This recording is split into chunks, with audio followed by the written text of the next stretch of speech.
Of course. First question. Mr. Minister, it's a pleasure to speak to you, sir. The first question I have is, as I speak to people here in Moscow, there's a perception that the US has changed. They're describing the US completely differently under President Trump. Do you think the US as a culture, not only the perception, but do you think has it fundamentally changed and their perception of Russia and President Putin? I think what is going on in the United States is a return to normalcy. The United States has always been the country of two big parties who competed between themselves, who changed ownership of the White House. But the division during my years in the United States, which is starting from 1981, I've been there several times, serving for a long period. Compared to that time, the division now is absolutely striking. On that occasion, the main dividing line between the Democrats and the Republicans was more taxes, less taxes, abortions, things which would be part of a normal Christian life, and within this Christianity values, the entire politics were built, arguing with each other, but within the values which everybody accepted. With the introduction of neoliberal ideas, neocon ideas, but mostly neoliberal ideas, the divide became deeper, wider, and culmination was the first election of President Trump, which he himself admitted was a surprise to him, and he wasn't really getting ready. Now he is ready, and it is clear how many, 49 days yet, and such a rich agenda is already thrown into the public domain.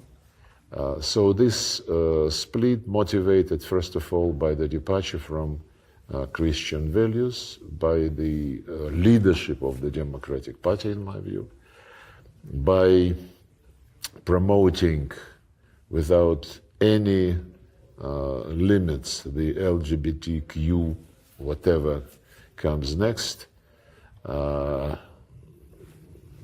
Same, one WC for any gender. I once found myself in Sweden where the OSCE was conducting a ministerial meeting, and it was in a stadium specially arranged for the ministerial meeting, and I wanted to get out and to go out and saw WC sign, and I asked the guy who was accompanying me whether this was gents or ladies. He said everybody. I don't want any of my friends to experience this themselves. So this, and this is just, of course, a tiny manifestation of those divisions, but the America as we Rust Belt America is, of course, not very much keen to embrace those values, and the persistence with which, fanatic persistence with which those values were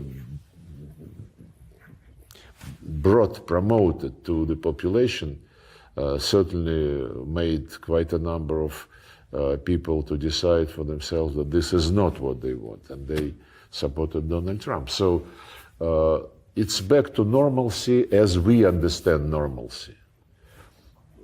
We are Orthodox Christians. The values are basically the same, though Catholicism now is becoming more and more deviating to the new trends which we cannot understand and which we would not accept. But the fact that a normal administration without any, unchristian ideas came to power, and the reaction was such an explosion in the media, in the politics all over the world, is very interesting and is very telling. When we met, I hope I don't reveal any secret, when we met in Riyadh with Marco Rubio and Mike Waltz and Steve Witkoff, they suggested the meeting and they said, look, we want normal relations. Normal relations in the sense that the foundation of the American foreign policy under the Trump administration is national interest of the United States. This is absolute and without any discussion. But at the same time, we understand that other countries also have their national interests. Right. And those countries who have their national interests and don't play into the hands of somebody else's interest, right, we are ready to have serious discussion. It is very well understood, they told us, that countries like the United States and Russia would never have their national interest the same. They would not coincide maybe even 50 or less %. But when they do coincide, this situation, if we are responsible politicians, must be used to develop this simultaneous and similar interest into something practical which would be mutually beneficial, be it economic projects, infrastructural projects, something else.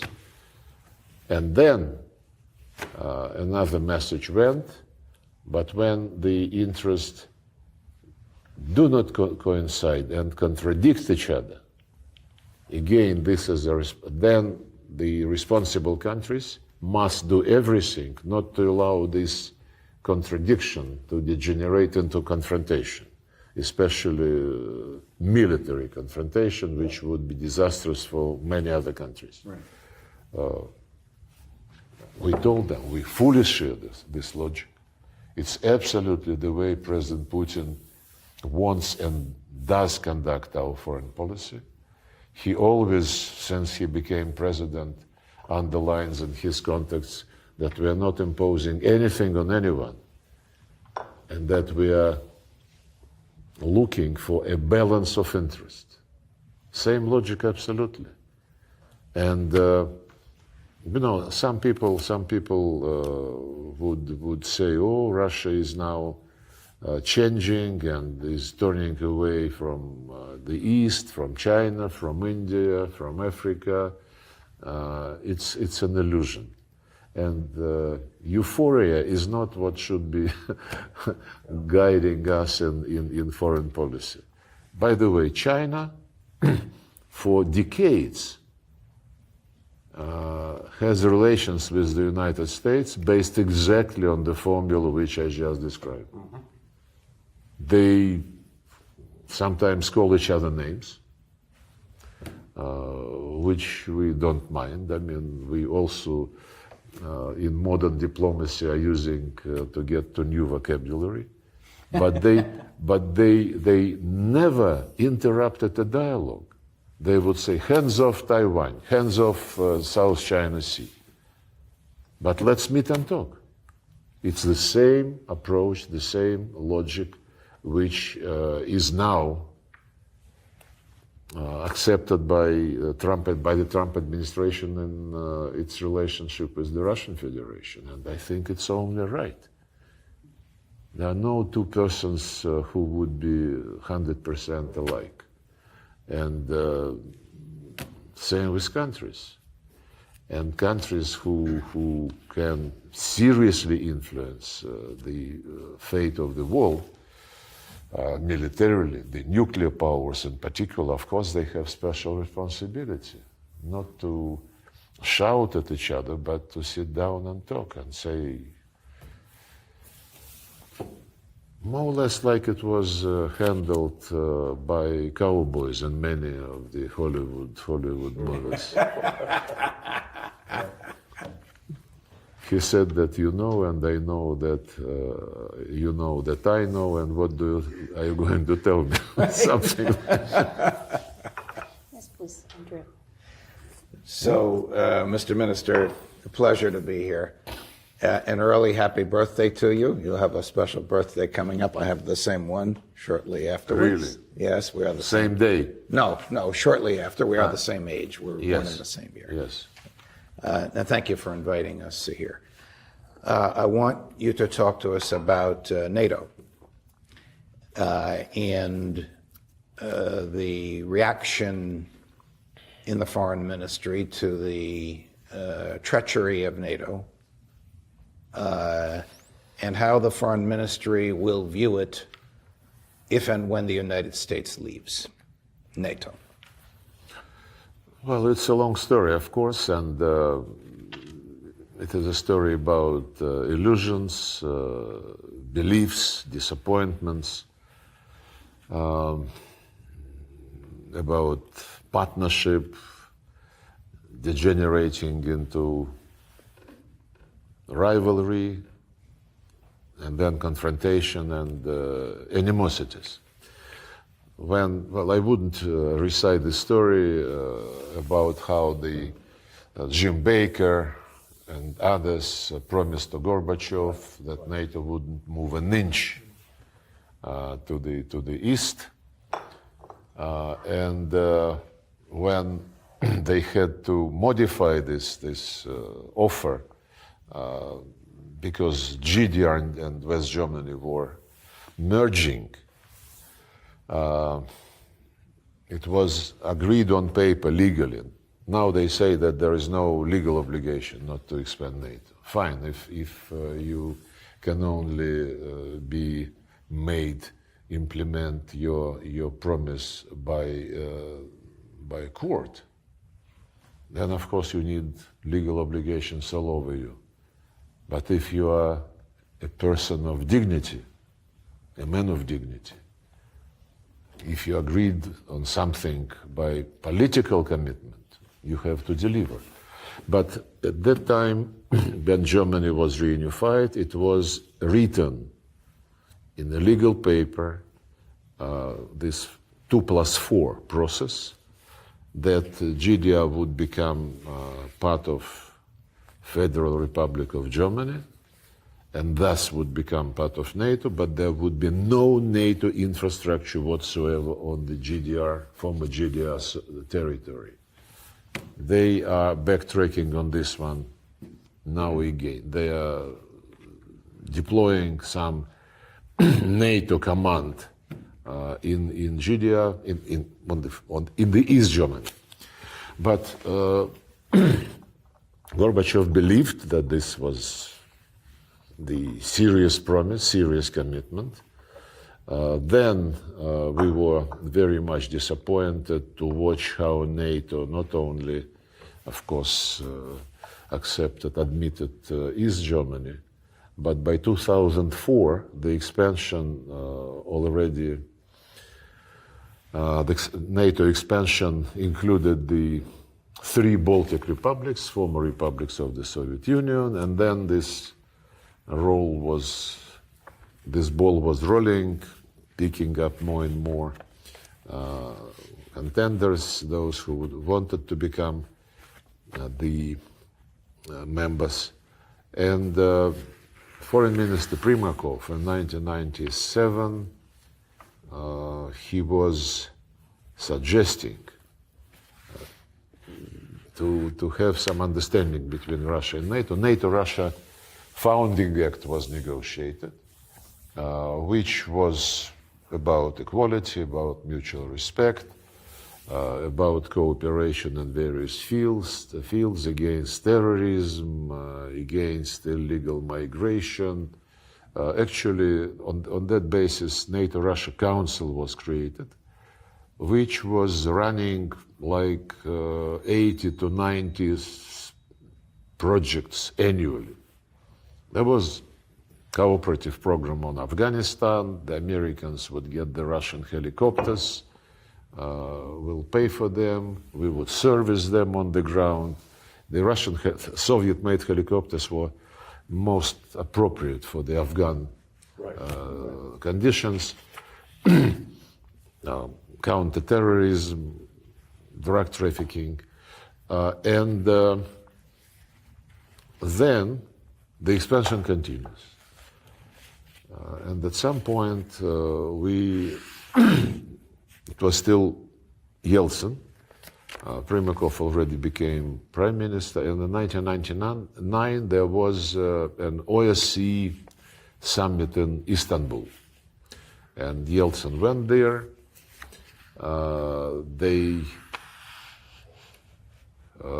had meetings with his colleagues from the United States, European capitals, and they decided that to allay any fears about what NATO is and about what NATO further plans are, they have to adopt a strong political declaration on indivisibility of security. And they adopted the Istanbul Declaration, which says each country has the right to choose alliances, but no country has the right to strengthen its security at the expense of the security of others.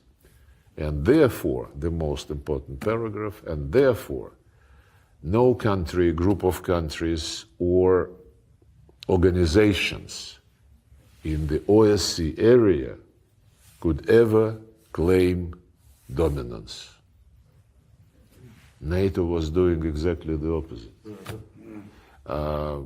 So now, after the beginning of the special military operation, which, as Putin repeatedly stated, was the decision because all other attempts, all other alternatives to bring things into some positive dimension failed. For 10 years after the illegal coup in Kiev, in violation of the deal signed the night before and guaranteed by the Germans, French, and Poles, 5 months, the deal was about 5 months period to prepare for general elections, and in the meantime, government of national unity would rule. Next morning, the opposition took government's building, went to the crowd in the Maidan, and said, "Congratulate us, we created the government of the winners." Winners and national unity, it's slightly different. I hope it will be national unity in Syria, but so far it is really a dangerous place. But in Ukraine, when these people who came to power through the coup, and their first statement was that they would cancel the status of the Russian language, their first action was sending armed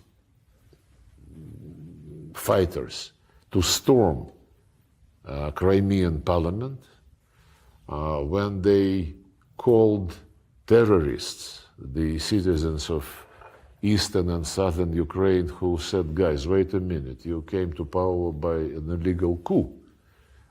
We don't want to take any orders from you, leave us alone." And they said, "Oh, you are terrorists." And they started army operation against their own citizens, thus launching the war, which ended in February 2015 by signing the Minsk agreements, which President Macron tries now to interpret as something which Putin didn't want to implement. It was really a very funny speech by President Macron. It also relates to NATO, by the way, because he was saying, "Okay, let them live and I will protect all of you with my 3 or 4 nuclear bombs."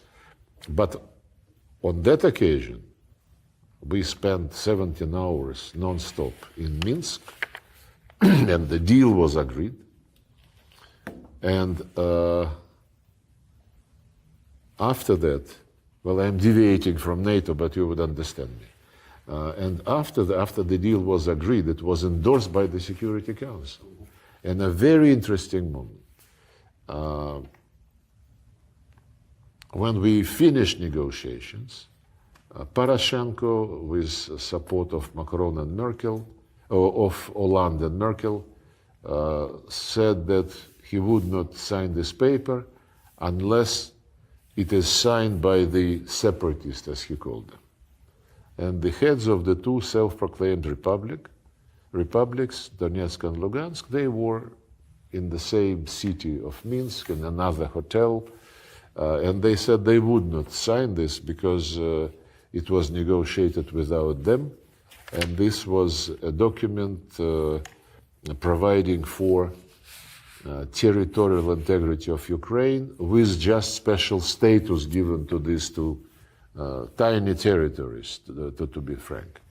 And that they already proclaimed independence, they cannot betray their people, and they took us and some persuasion to make them sign this paper, which indeed said special status inside Ukraine, Russian language, the right to be consulted when prosecutors and judges are appointed for these municipalities, actually, but their rights, this special status must be consolidated in the constitution, and the exact language must be negotiated directly between Kyiv and these two places. It's part of the Minsk agreement endorsed by the Security Council. Now, very soon after it was in force, the Germans, the French, and the Ukrainians themselves started saying, we never talked to the separatists. And Macron, when he came to Moscow just a week or so before we started the military operation, he was at a press conference, and then during this infamous phone conversation with Putin, which he, President of France, leaked, he was saying that, Vladimir, you cannot insist on this legitimate government agreeing to talk to the separatists. And Putin was objecting, saying this government came to power as a result of a coup. Let them be grateful to all of us that we are trying to legitimize this entire situation and this entire country. But don't forget that the Minsk agreements bluntly say direct dialogue with this whom you call separatists. It's a very shameful way which the French and the Germans behaved, and eventually those who signed on behalf of Ukraine, Germany, and France, Poroshenko, Merkel, and Hollande, being retired already, they stated in an interview, we never intended to implement this. We just needed to buy time to push more weapons into Ukraine. And of course, NATO was playing a key role. This Ramstein process led by the United States during Biden time. Now the Americans want to give it to the Brits, I understand. But the Europeans do not stop their efforts. On the contrary, they kind of increase them and call for more and more support, becoming more and more emphatic, and I would even say nervous. And the question whether NATO can survive without the United States is, I understand, motivated by these observations. I don't think the Americans would drop from NATO. At least President Trump never hinted that this might be the case. What he did bluntly said was that if you want us to protect you, to give you security guarantees, you pay what is necessary. It's still to be discussed what is necessary, 2.5%, 5%, anything in the middle.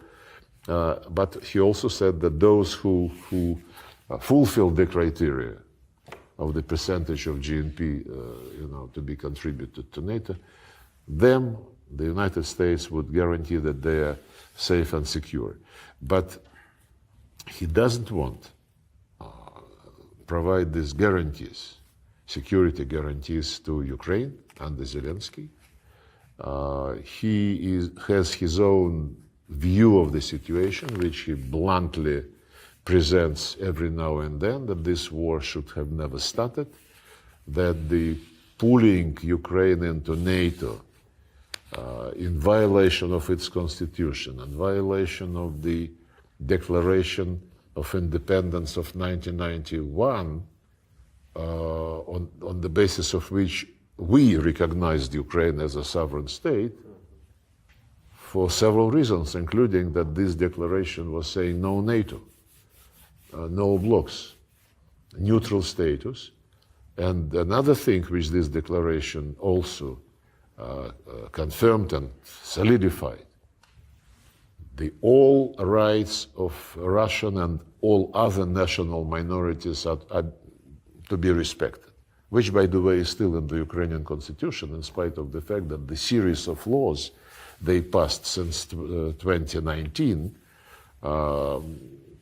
culminated in total prohibition, legal prohibition of the Russian language in media, education, culture, even in day-to-day life. If you come to a store and asks the store attendant to be assisted in Russian, he or she might tell you to speak the right language.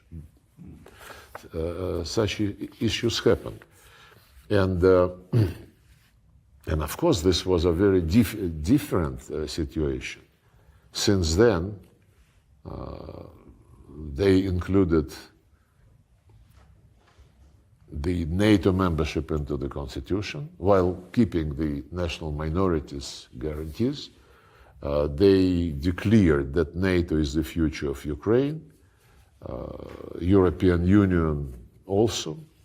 When they started saying these things, European Union still kept some resemblance of an economic grouping. Now it lost it altogether, and Führer Ursula is mobilizing everybody, everybody to remilitarize Europe. Some unbelievable sums of money are being mentioned. And many people think that this is a trick to divert attention of the population from those dozens and hundreds of billions of euros which have been spent during the COVID days and during the assistance to Ukraine without proper auditing. It's a discussion which is being raised. EU also lost its independence. It's lost its economic meaning, because when a German government spokesman says, no, we would never restore this gas pipeline, Nord Stream 2, because we have to get rid of the dependence on the Russian gas. But this was the basis for the German economy, for prosperity of the German economy. They pay now 4 or 5 times more than similar industries pay for gas in the United States. And business is moving to the US. Deindustrialization of Europe is taking place. And they are ready to sacrifice all this just for the sake of achieving ideological goal, defeating Russia. They were saying in the battlefield, Russia must be strategically defeated. Now they say we would not accept capitulation of Ukraine. It's a change, almost 360 degrees, as Annalena Baerbock says. But European Union is no longer peaceful economic project. They want their own army. Speaking of the future of NATO, there are voices. Okay, if the United States doesn't want to be actively involved in European affairs, let's have our own NATO, our own military alliance. But this is the game and process. Some statements are intended, just to test the ground. What will be the response from the other side of the ocean? And I think 1.5 years ago, European Union, they signed an agreement with NATO, which basically subordinated EU to North Atlantic Alliance, providing this mobility. In other words, NATO equipment, NATO troops can use the territory of non-member, non-NATO EU states. If there are such states still left, it's Austria, Ireland, but it is not that that important, because they always think eastward. And to say, for peace-loving people, to say Prime Minister of Denmark, she said that these days Ukraine is weak, Ukraine cannot be fairly treated now, therefore for Ukraine today, peace is worse than war. She said this. Let's pump Ukraine with weapons again, and when we have shaken Russian position, then let's see whether we can talk. And the chief of German intelligence a couple of days ago said that it would be bad for Ukraine and for Europe if the war ends before 2029, and 2030 even better. Yes, they say these things. And when President Trump was interrogating President Zelensky in the Oval Office, asking him many times, "You don't want to negotiate." Zelensky was trying to avoid an answer. And of course they are very much concerned that irregularities, let me put it very mildly, by the Biden era with Pentagon supplies to Ukraine, without possibility to see where this money went. Elon Musk is trying to do this. We're not taking any pleasure from this. But this is about governments, the Biden administration, Ursula von der Leyen and her commission, the Brits, who regularly accuse Russia of corruption, who regularly accuse Russia of violating human rights, and who basically, whatever international issue they discuss, they start with human rights. Right.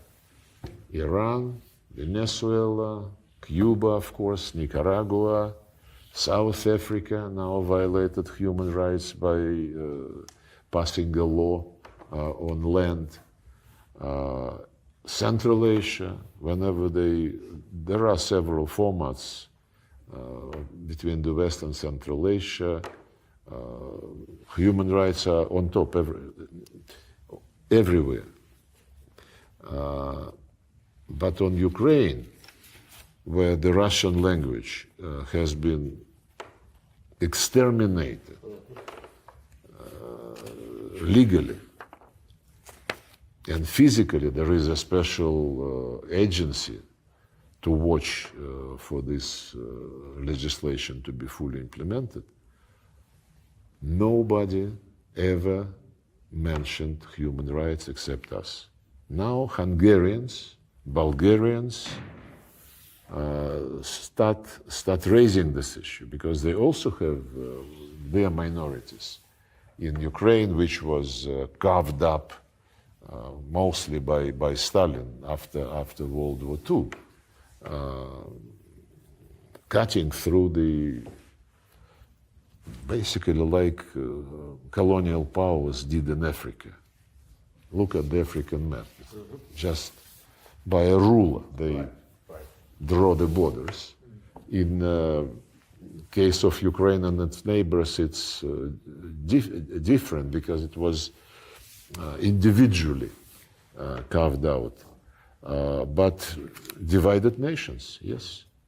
And therefore, after the coup, when we started talking to Poroshenko, when he was pledging that he would never allow the war between the Ukrainian army and the eastern citizens of Ukraine, and when he was saying that we will be faithful to our commitment regarding national minorities, federalization was very seriously discussed between myself, John Kerry, Cathy Ashton, who was the EU foreign policy boss at that time, and the guy whom Kiev delegated. It was April 2014. And we seriously discussed, nobody mentioned Crimea. It was a done deal already. And we developed a paper saying that there must be some gathering of the heads of the Ukrainian regions, and they have to discuss how to continue to live in a state which used to be unitary state, but the minority rights mattered. It was 2014. Then everybody forgot about this. Zelensky, who also came to power under the slogan that he would implement the Minsk agreements, less than a few months after he was inaugurated, he was saying very different things. We are a unitary state, there would be no special status, I don't talk to separatists, and so on and so forth. Another lie which Emmanuel Macron said in his recent pathetic statement was about a meeting in Paris in December 2019. Macron, Merkel, Putin, Zelensky, which the Germans and the French convened to save the Minsk agreements. And there was a preparatory work which culminated in a draft document agreed by experts, by ministers of the four countries, and then presented to the presidents and chancellor. And it was, consensus. It was consensus, and it said that there would be disengagement at 3 areas on the line of contact immediately, as the beginning of disengagement of forces along the entire duration of the line of contact. Agreed. And when it was shown to the leaders, everybody was satisfied. Zelensky said, no, I can only agree to try to do this in 3 experimental areas, not along the entire line of contact. Nobody could understand why, but he insisted, but the main thing that he never disengaged even at these 3 locations. And the military activities continued. So where NATO comes into it, I remember that it was about NATO. Well, NATO was certainly providing him with weapons, with intelligence data.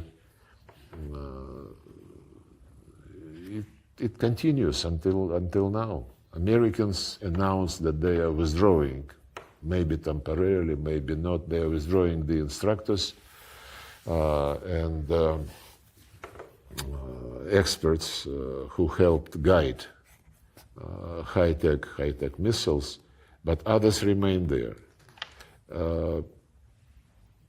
You know, when no, one thing about NATO. One more thing about NATO. NATO used to be proud that they are defensive alliance, that the only thing which concerns them is to defend territories of the member states. A couple of years ago at a summit, I don't remember where that summit was, the then Secretary General Stoltenberg already said, we need to be more active in Indo-Pacific region. He was asked by a journalist, but you insisted that you are about defense of your territories. He said, yes, absolutely, but the threats to our territories now emanates from South China Sea, from the Strait of Taiwan, and so on and so forth. And NATO started,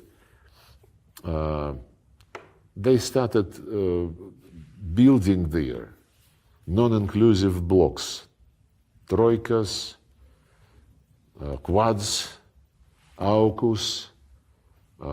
Then they encouraged this Indo-Pacific quartet, Japan, Australia, New Zealand, Korea.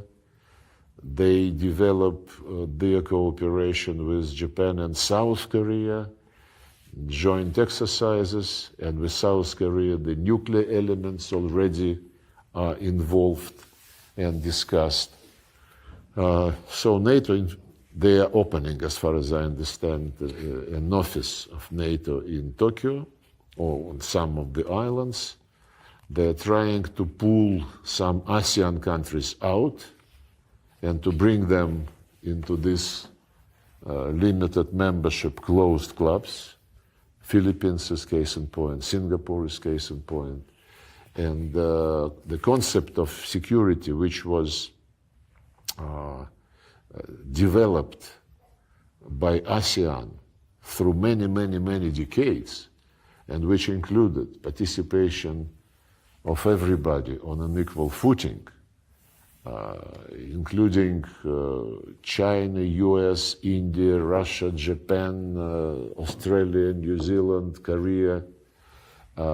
This concept, based on consensus, is now being undermined quite considerably, which is very interesting because it coincided with the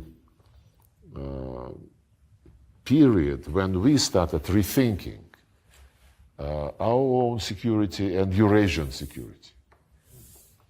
Exactly Eurasian, not European, Eurasian. Each continent, Africa, Latin America, they have continental-wide organizations. African Union, CELAC in Latin America and Caribbean, and only Eurasia, the biggest, the most prosperous, the most developed and rich continent, doesn't have a continent-wide organization. All attempts of Russia to be part of some security cooperation process were about Euro-Atlantic schemes. OSCE, NATO, Russia, EU became Euro-Atlantic very soon, and it didn't work. So what we are now trying to discuss, not imposing anything on anybody, is a vision of Eurasian continental architecture without prejudging the shape, but just to sit down and to talk on the basis of openness of this hypothetical eventual architecture to all continental countries. Let them keep NATO if they so wish. Let them keep OSCE. But there are Eurasian Economic Union, Organization of Collective Security Treaty, Commonwealth of Independent States, ASEAN. There is an organization of the countries of South Asia, not very active, but still. There is Gulf Cooperation Council by the Arab monarchies who are now normalizing their relations with Iran, and we, promote this. So all these sub-regional developments, most of them are economic, and it would not hurt if we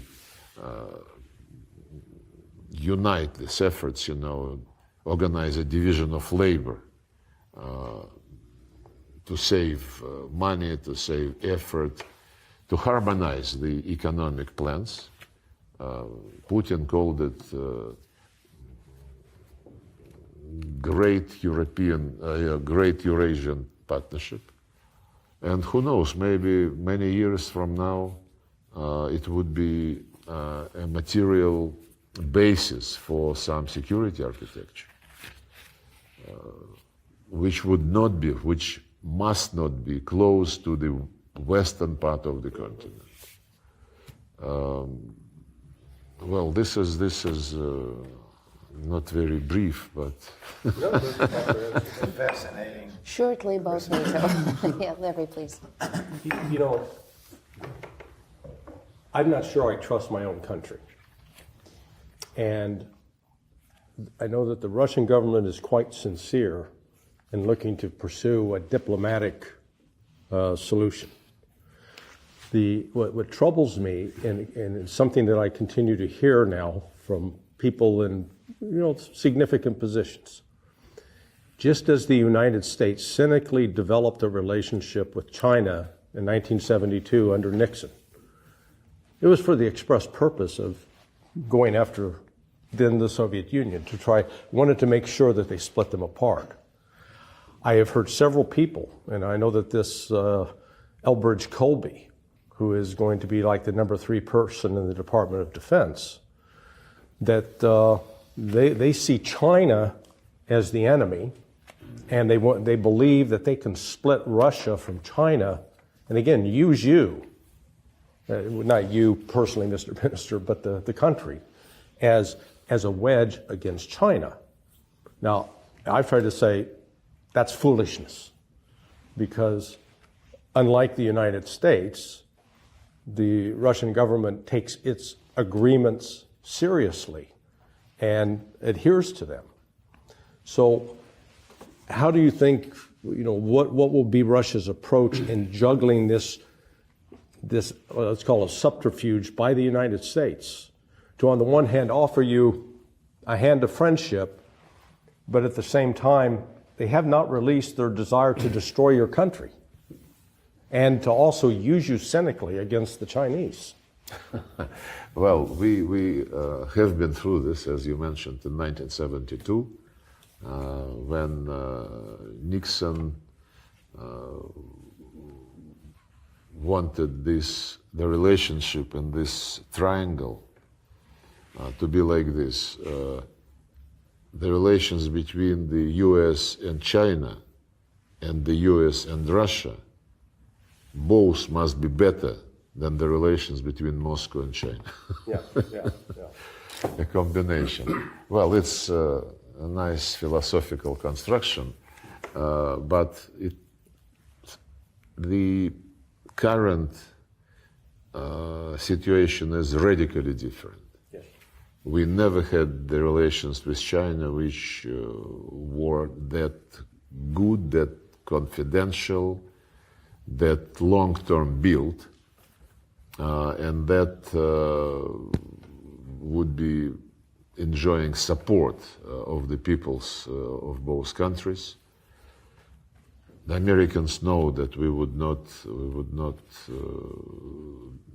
betray our commitments, legal commitments, but also, the political commitments which we develop with the Chinese. We have problems, we have difficulties in our relations, mostly because of the sanctions, because the companies want to avoid being punished. Some of the very promising projects, logistical, infrastructural projects in Siberia are being delayed, but we are not in a hurry. And the Chinese, of course, are never in a hurry. They always see over horizon.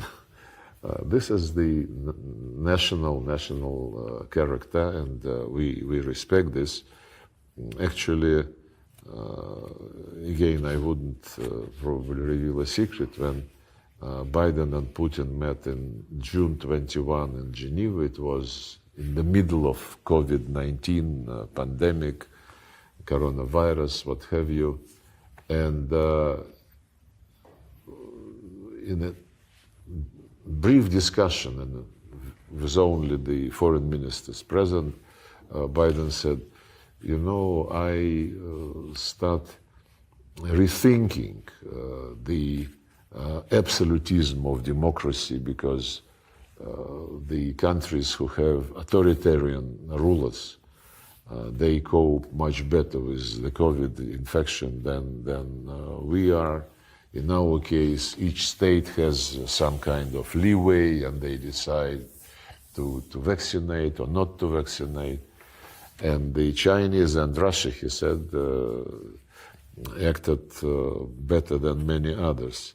But this is a philosophical discussion. You can argue whether in the same logic, whether 4 years is enough for doing something long term, especially with these modern, very complicated, sophisticated technologies which require retuning of sectors of economy, and whether 4 years is enough, or maybe even 2 years, because if you lose midterm elections, the Congress would not allow you to deliver.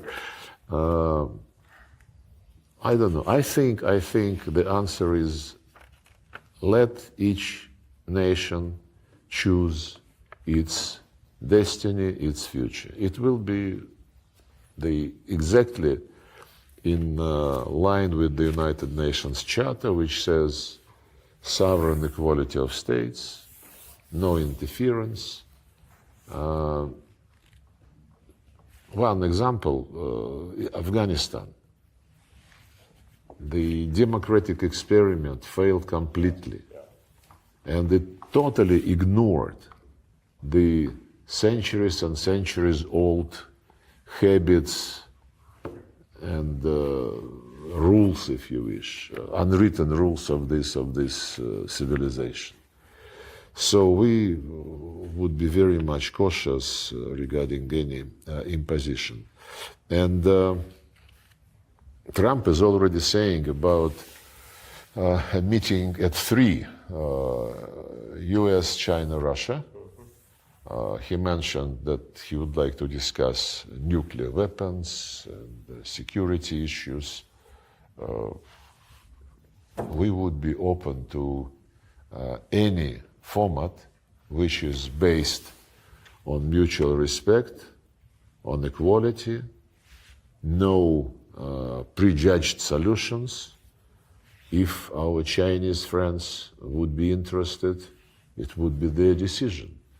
But this does not negate the importance of Russia-US dialogue on strategic stability, and the interest in resuming such discussions was expressed repeatedly by Trump and his people. Putin, in response, said that it is the area where we have special responsibility, especially since in 1 year the START 3 treaty would be expiring. So it's a very different approach from the than Biden administration used to promote. They were saying, let's resume the implementation of the START treaty and let us visit some of your nuclear sites. We told them, guys, you declared us enemy, you declared the goal to inflict strategic defeat on Russia. They said, yes, but this does not preclude some tactical and technical visits. Trump's position, as I said at the very beginning, is that whatever differences we have, don't allow them to degenerate into a war, and whatever interests come the same way, don't waste the chance to develop this into some practical and useful. Yes, so it seems, and Marco Rubio said it himself, we're walking into a multipolar world. And you said, the Chinese and to an extent the Russians as well, you always look at the horizon and ignore short-term developments. So in the horizon, do you think, and I know I'm getting ahead of myself, but do you think there's a possibility of in the next, let's say, 10 years, of not only normalization of relations between Russia and the US, but back to an alliance between the two countries in the next 10 years? That's something already people are talking about. The alliance means, at least historically, and this is deeply in our mentality, means that you are ally against somebody. Multipolarity, which Marco Rubio recognized, is different. How can you recognize multipolarity without recognizing such giant as China, such giant as India, Africa as a continent, and Latin America, Brazil, and quite a number of others? Multipolarity, in my view, would be evolving for quite some time. It's historic epoch, probably. And it would, that's my vision. It could be composed of superpowers by the size, by the economic weight, by the military might, especially nuclear, and certainly US, China, Russia fit into this category. Those who are not as big, they can participate in a multipolar world through their sub-regional structures. ASEAN, for example, GCC, Gulf Cooperation Council, League of Arab States. And African Union, by the way, received the status of full member of G20 last year. League of Arab States wants the same. We are in favor. G20, by the way, is the format which is now proving to be not only financially and economically useful, but also politically. It might play a very positive role in the process of multipolarity. Yes, there are still remnants of animosity, but the rule of consensus is there. They don't vote. Therefore, they are more promising than the United Nations General Assembly, who every now and then, whenever somebody cannot get something from the Security Council, they go to the General Assembly and they stage a show with votes, with accusations, and so on and so forth. But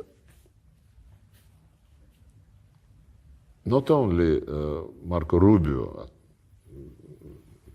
spoke about multipolarity, Donald Trump spoke about NATO, as I referred to his statements, repeated statements, that this was one of the reasons. And we insist that any approach, any attempt to approach the Ukrainian crisis, any initiative, and most of them are very vague, should concentrate on the root causes of the conflict. And Donald Trump confirmed that one of the root causes was NATO expansion, which created a threat to the Russian security.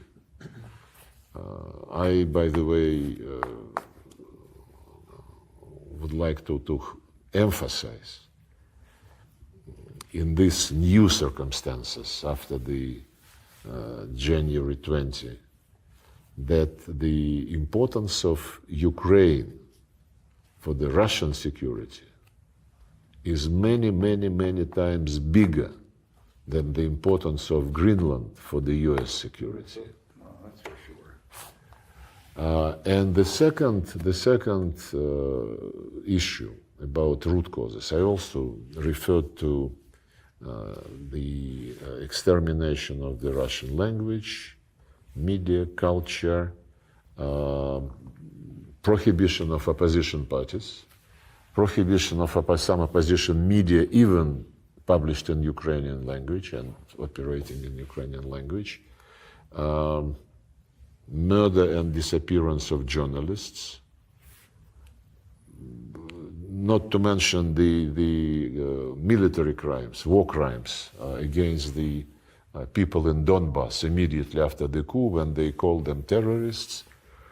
And all this grossly violates the UN Charter, which says everybody must respect human rights of every person, irrespective of race, gender, language, or religion. It's on top. It's Article 1 of the UN Charter.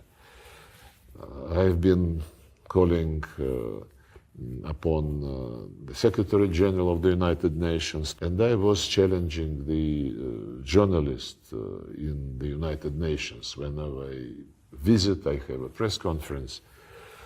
By the way, I also challenged those journalists on quite a number of things which were used by the West to condemn Russia like the worst criminal, starting with, I don't even remember, starting with what?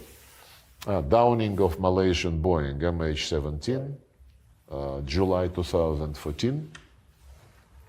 The trial was held with only one witness being present in person. 12 other witnesses were not presented, their names are not known, but the jury said that they are reliable and they confirmed the suspicion.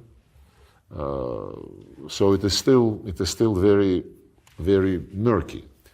The case of Salisbury poisoning circuit, Skripal's, official notes to the United Kingdom authorities about asking questions about the fate and whereabouts of Russian citizens, totally ignored. They raised hell, they accused us, they used this to increase sanctions, and then they forgot about this.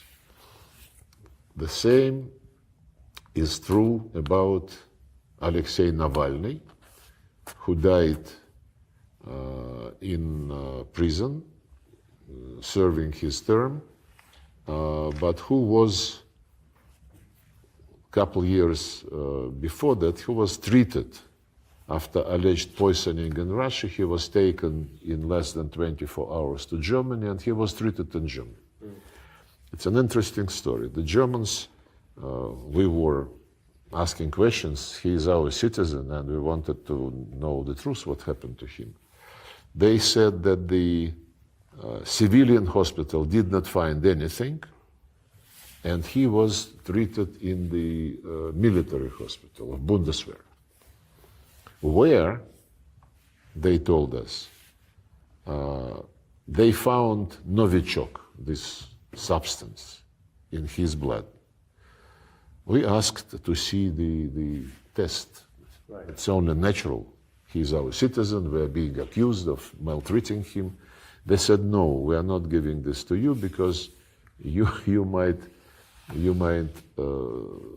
find out what level of expertise we have in biological substances. Yeah. And we are giving this to Organization on Prohibition of Chemical Weapons. We went to this organization and said, look, you are our common entity, and the Germans said that it is now your property. They told us, yes, they gave it to us, but on the condition that we would not show it to you. It's childish, but it is tragic at the same time. And repeatedly, publicly, I asked many Western journalists, why don't you, being a journalist, you want to know the truth, right? And a person who was made a martyr by the West against the Russian Federation, evil, you don't want to know what happened actually to him and how he was treated and with what was he treated in Germany before he came back to Russia. And the last one, Bucha, 2 days after, as a goodwill gesture, for the sake of signing the Istanbul deal in April 2022, we withdrew from a couple of villages in the outskirts of Kyiv. And 2 days after we left this place, Bucha, BBC team broadcast the main street with corpses neatly laid along the route on both sides. We still, and of course there was an outcry, we insisted on investigation, nobody cared about investigation until now. We want to get the names of the people, just the names of the people whose bodies were shown by BBC. I raised this issue twice publicly in the Security Council in front of the Secretary General. I raised it with him. We sent a formal request to the human rights, to the High Commissioner on Human Rights of the United Nations. No response. And twice I raised the issue in New York, in front of all foreign correspondents, just appealing to their professional drive, to no avail. Speaking on human rights and on the sincerity of our Western friends, Europe and the UK, they certainly want this to continue. The way they received Zelensky in London after the scandal in Washington, and it's an indication that they want to raise the stakes, and they are preparing something to pressure Trump administration back into some aggressive action against Russia. We are philosophical about this. We know what we are doing. But I am mostly amazed with this peacekeepers obsession. Peacekeepers, let's stop. Macron says, let's stop in 1 month. Peacekeepers would be deployed. Then we'll see what to do next. It is not what we say is required for the end of this war, which the West waged against us through Ukrainians with their direct participation of their military. We know this. If NATO expansion is recognized, at least by Donald Trump, as one of the root causes, then the presence of the troops from NATO countries under any flag, in any capacity on Ukrainian soil is the same threat. You won't accept it under any conditions? Under any conditions, well, nobody is talking to us. They keep saying nothing about Ukraine without Ukraine, but they do everything about Russia without Russia. Planning. Trump, by the way, when asked about peacekeepers, he said, well, it's too early to discuss this, but normally you need the consent of the parties. Why should we give consent to the peacekeeping force or peacekeeping group even, not force, though they want force, from the composed of the countries who declared us an enemy, and they would come as peacekeepers. And the second thing is the rights and the fate of the people who live not only on the liberated territories, but on the territories under the control of the regime. They also, most of them, speak Russian. They were brought as part of the Russian culture, and they want their kids to know Russian and to learn Russian. My question was whether this law, or several pieces of law, prohibiting Russian language, whether this would be cancelled on the territory which would be left of Ukraine. There is no answer. We'll see later.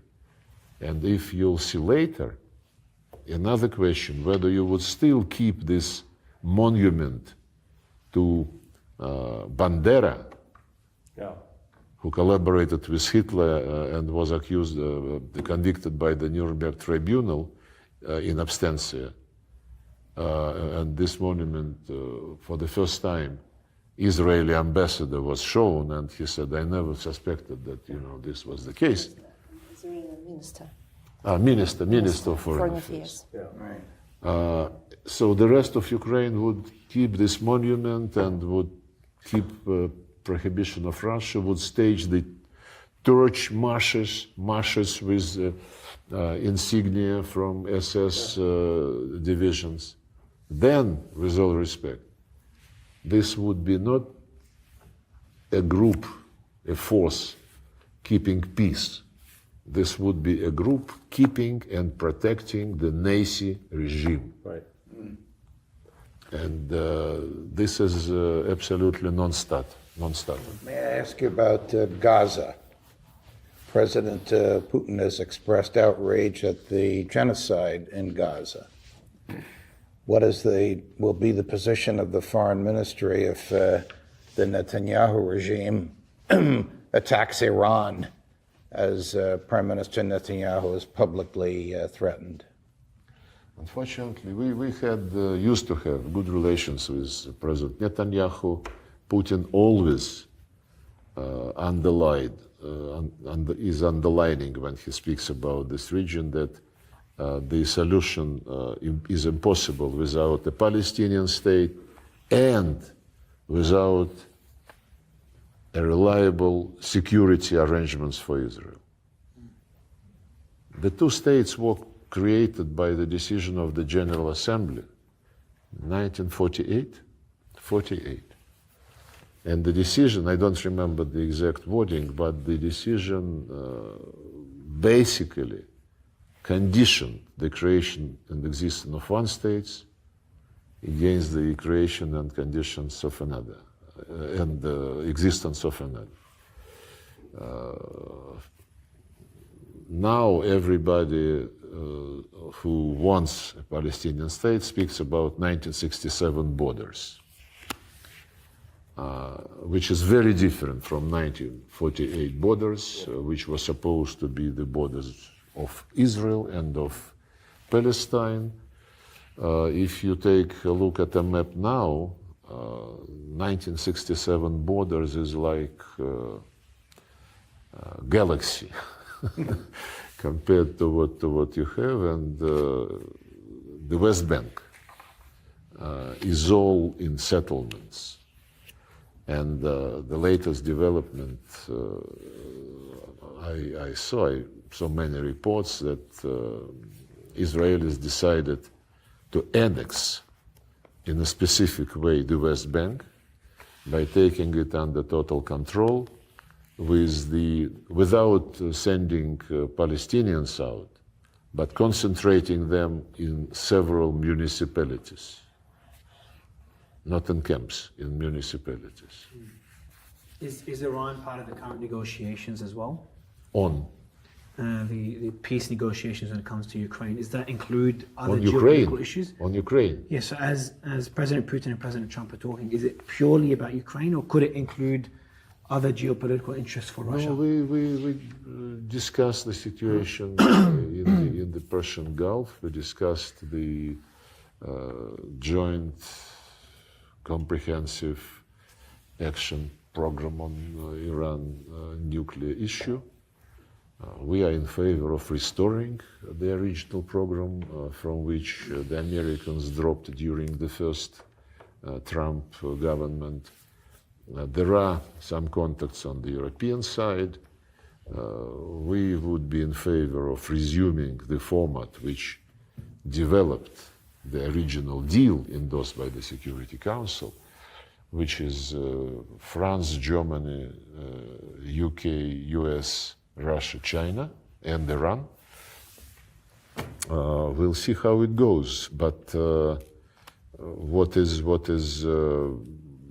worrying is that there are some indications that the Americans would like this New Deal to be accompanied by political conditions, insisting that there should be some verifiable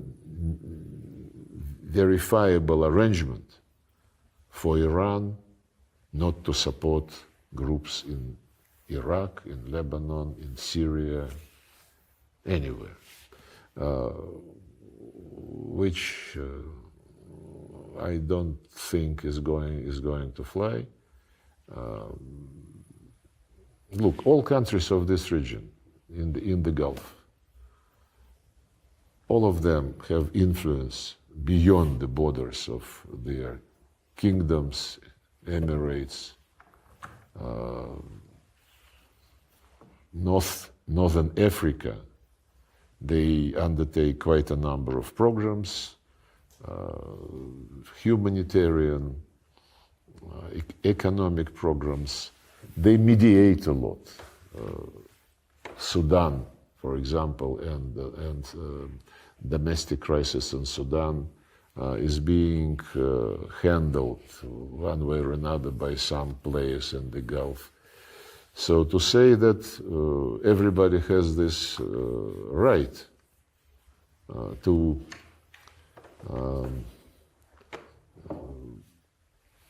project influence, except Iran, Yeah. I don't think it's realistic. Yeah, no.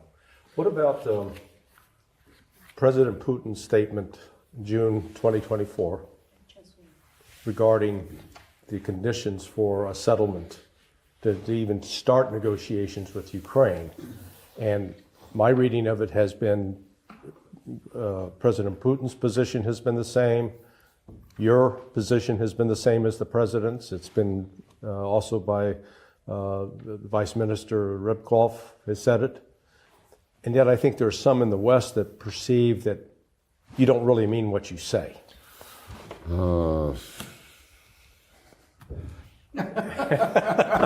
Great answer. Let them be misguided. Yeah. Our conscience is very clear and clean. Yes.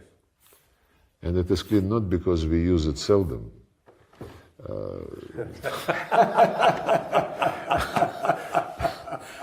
It's because we have been burning our fingers so many times that on this particular crisis, we know what must be done, and that we would not, compromise the way which would compromise the fate of the people.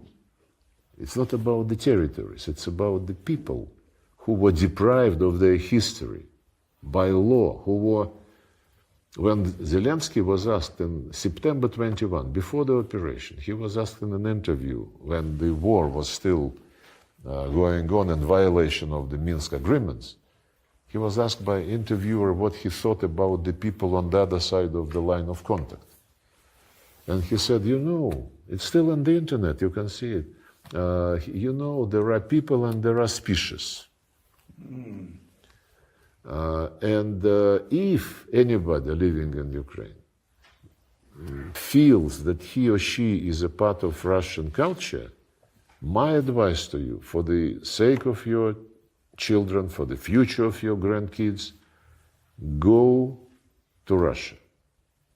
Get out of Ukraine. And this was the man who only a few years before that, while being an actor and then when running for presidency, he was saying, stop attacking the Russian language. Let people, he was on record. And, but the sequence of events, which made us absolutely concentrated on achieving the results which would be in favor of the people, which would be saving the people. Those who speak, well, we have to bring Ukraine back into 1991 territory, and Russia must get out. Territories are important only because people live on these territories.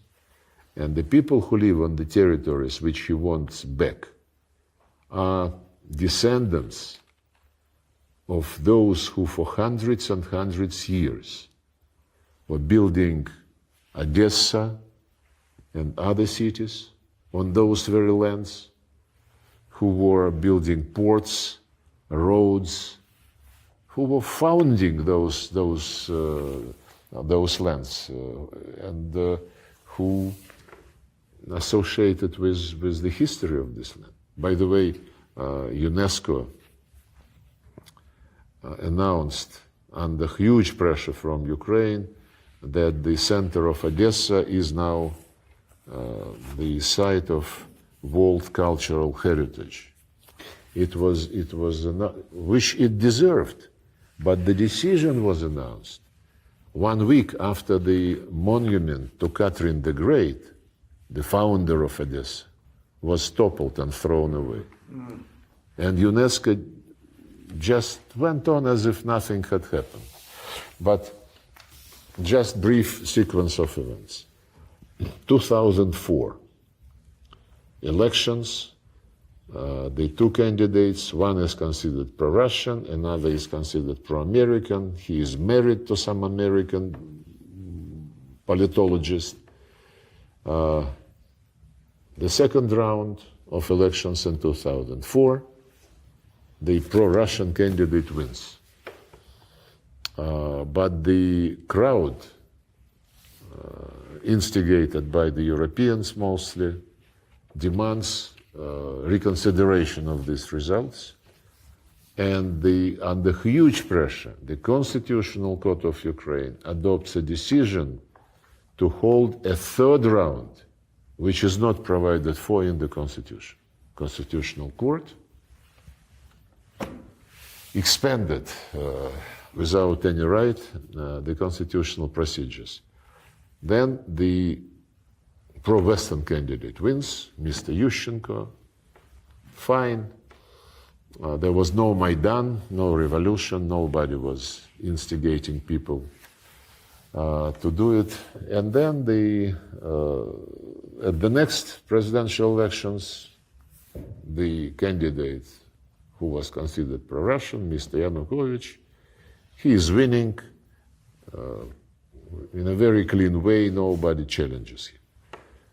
But then Mr. Yanukovych in 2013, maybe even earlier, but in 2013 it culminated. He started negotiations with the European Union on getting association agreement. And it became known, you cannot hide such a thing. And our experts started explaining to Ukrainian colleagues that if you go to the association status with European Union, you get zero tariffs on many items. And you, Ukraine, have zero tariffs with us, because the Commonwealth of Independent States has a free trade area. Right. But we have quite a protection in our trade with European Union, which we negotiated when we were joining WTO. So it might be a situation whereby European goods, from which we negotiated some protection, would be fleeing into Ukraine, and there is no customs border between Ukraine and Russia. So we would have to close this border. Then he said, well, I have to, we even suggested to the European Commission, who was headed by José Manuel Barroso at that time. Putin proposed to him, let's sit, the three of us, EU, Russia, and Ukraine, and see how we can handle these discrepancies, so that nobody suffers. He said, none of your business, we don't discuss Russia-Canadian trade, You do what you want. And then Yanukovych asked for postponement of the signature of this association agreement. Just he said, I want to understand this better. How can we handle it? This was the trigger for that Maidan. Well prepared, hundreds of tents of the same make, the same color, the same everything. And this Maidan culminated in February 2014, when Germany, France, European Commission negotiated between the legitimate president and the opposition. And that's how it started. They reached a deal, which, as I said, was disrupted next morning when opposition said, we are now the power, the government. Had they delivered on the deal which they signed with the help of the Germans, the French, and the European Commission, Ukraine would be exactly, by now, where they wanted it to see, 1991 borders, including Crimea. They decided to be impatient, because had they waited 5 months for the elections, for the early elections, they would have won, because the electorate in Ukraine was very heavily massaged by USAID,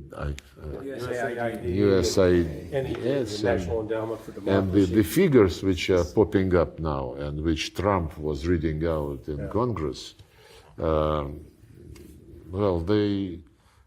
Victoria Nuland actually said after this coup that we did so much for democracy to win on Ukraine, we spent $5 billion. She said this. Yes. For this particular revolution. So then there were Minsk agreements. Had they delivered on the Minsk agreements, they would still have been in 1991 borders minus Crimea, because Crimea was never mentioned during the Minsk negotiations. Everybody understood that this was a very clean, fair vote of the people. There were hundreds of Western observers, not official, but from MPs. April 2022, Istanbul. Macron said that Putin tried to impose something on Zelensky. It's another lie by Macron. Because the paper which was initialed by us and Ukrainians was prepared by Ukrainians. And we accepted this. It was very straightforward. No NATO, no military bases, no military maneuvers. Instead of NATO, guarantees are provided by permanent 5, plus Germany, plus Turkey, and the list is open. Anybody who would like can join the list of guarantors.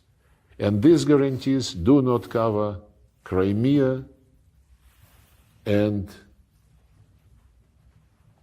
the part of Donbass which was controlled by Russia at that time. And they initial, it was their thing.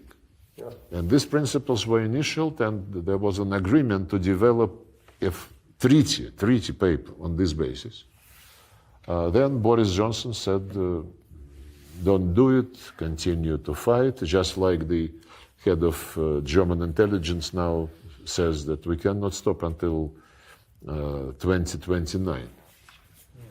Maybe they want to sit out Donald Trump. Yeah. Gentlemen, So had they been cooperative and had they delivered on their own initiative, they would still have 1991 borders minus Crimea minus some part of Donbass. They should have taken the deal. Of course they should. Every time they cheat, they lose, and the process continues.